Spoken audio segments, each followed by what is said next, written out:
కేసీఆర్ పిటిషన్పై విచారణ ముగించింది సుప్రీంకోర్టు. ప్రస్తుత చైర్మన్ జస్టిస్ నరసింహారెడ్డిని మార్చాలని ప్రభుత్వాన్ని ఆదేశించింది.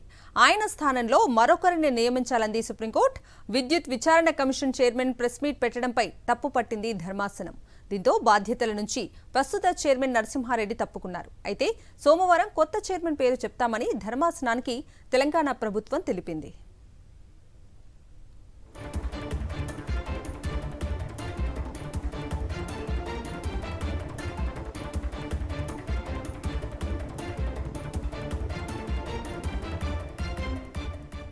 కేసీఆర్ పిటిషన్పై విచారణ ముగించింది సుప్రీంకోర్టు. ప్రస్తుత చైర్మన్ జస్టిస్ నరసింహారెడ్డిని మార్చాలని ప్రభుత్వాన్ని ఆదేశించింది. ఆయన స్థానంలో మరొకరిని నియమించాలని సుప్రీంకోర్టు. ఇక ఇదే అంశానికి సంబంధించిన పూర్తి అప్డేట్స్ ని మా ప్రతినిధి వెంకటేష్ అడిగి తెలుసుకుందాం. Venkatesh,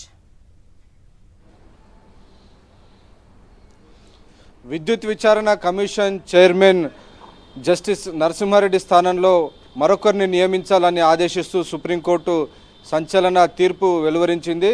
justice L Narasimha Reddy press meet పెట్టి ఈ కమిషన్కి సంబంధించినటువంటి వివరాలు, కేసుకు సంబంధించినటువంటి వివరాలు ముందుగానే వెల్లడించడంతో సుప్రీంకోర్టు ఆగ్రహం వ్యక్తం చేసింది. ఆయన్ను తప్పించి మరొకరిని నియమించాలని ఆదేశాలు జారీ చేసింది. సో ఆ నేపథ్యంలో కొత్త నోటిఫికేషన్ ఇచ్చేందుకు తెలంగాణ ప్రభుత్వం రెడీ అవుతుంది. సో సోమవారం రోజున నూతన చైర్మన్ నియమించబోతున్నామని తెలంగాణ ప్రభుత్వం సుప్రీంకోర్టుకు తెలిపింది. సో ఆయన స్థానంలో నూతన వ్యక్తిని నియమిస్తూ త్వరలో ఒక నోటిఫికేషన్ రాబోతుంది. ఇప్పటివరకు కమిషన్ ఏదైతే పని చేసిందో అక్కడి నుంచి ఆ స్టేజ్ నుంచే మళ్ళీ ఫర్దర్గా కమిషన్ ప్రొసీడ్ కాబోతుంది. సో ఇది ఫ్రెష్ కమిషన్ కాదు, ఇది కంటిన్యూయేషన్ కమిషన్ అని కూడా స్పష్టం చేసింది. సో ఆ నేపథ్యంలో విద్యుత్ విచారణ కమిషన్ చైర్మన్ జస్టిస్ నరసింహారెడ్డి కూడా సుప్రీంకోర్టు తాజా వ్యాఖ్యల నేపథ్యంలో ఆయన కూడా తన పదవి నుంచి తప్పుకుంటున్నట్టు ప్రకటించారు. సో ఆ తర్వాత సుప్రీంకోర్టు కొత్త వారిని నియమిస్తూ నోటిఫికేషన్ జారీ చేయాలని ఈరోజు తెలంగాణ ప్రభుత్వానికి ఆదేశాలు జారీ చేసినటువంటి పరిస్థితి. సో మొత్తానికి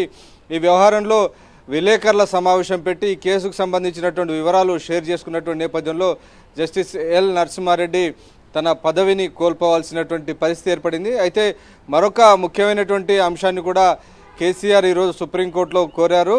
ఈ మొత్తం కమిషన్ని రద్దు చేయాలని కోరారు. కానీ సుప్రీంకోర్టు దానికి ఒప్పుకోలేదు.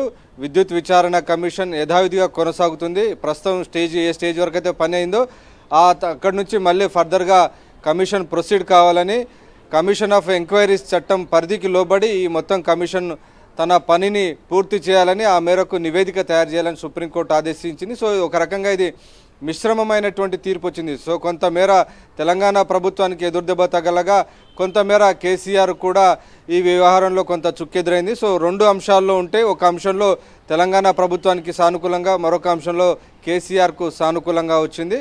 సో మొత్తానికి మిశ్రమ తీర్పు వచ్చినటువంటి నేపథ్యంలో తెలంగాణ ప్రభుత్వం చైర్మన్ను మార్చాల్సినటువంటి పరిస్థితి ఏర్పడింది. అలాగే కేసీఆర్ కమిషన్ ముందు హాజరు కావాల్సినటువంటి పరిస్థితి కూడా ఏర్పడింది. కొత్త చైర్మన్ ఎవరు రాబోతున్నారు, ఎవరు వచ్చినా కానీ కమిషన్ ముందు కేసీఆర్ హాజరై కమిషన్ అడిగేటువంటి ప్రశ్నలకు ఆయన సమాధానం చెప్పాల్సినటువంటి పరిస్థితి ఏర్పడింది. నిజానికి ఈ అంశంపైన కేసీఆర్ తరపు న్యాయవాది ముకుల్ రోహత్గి చాలా సీరియస్గా వాదనలు వినిపించారు. విచారణ కమిషన్కు నూతన చైర్మన్ను నియమించిన తర్వాత మళ్ళీ ఒక కొత్త చైర్మన్ ఇచ్చిన తర్వాత మళ్ళీ ఈ మొత్తం వ్యవహారాన్ని పూర్తిగా రద్దు చేయాలని ఆయన కోరారు. కానీ సుప్రీంకోర్టు దానికి ఒప్పుకోలేదు.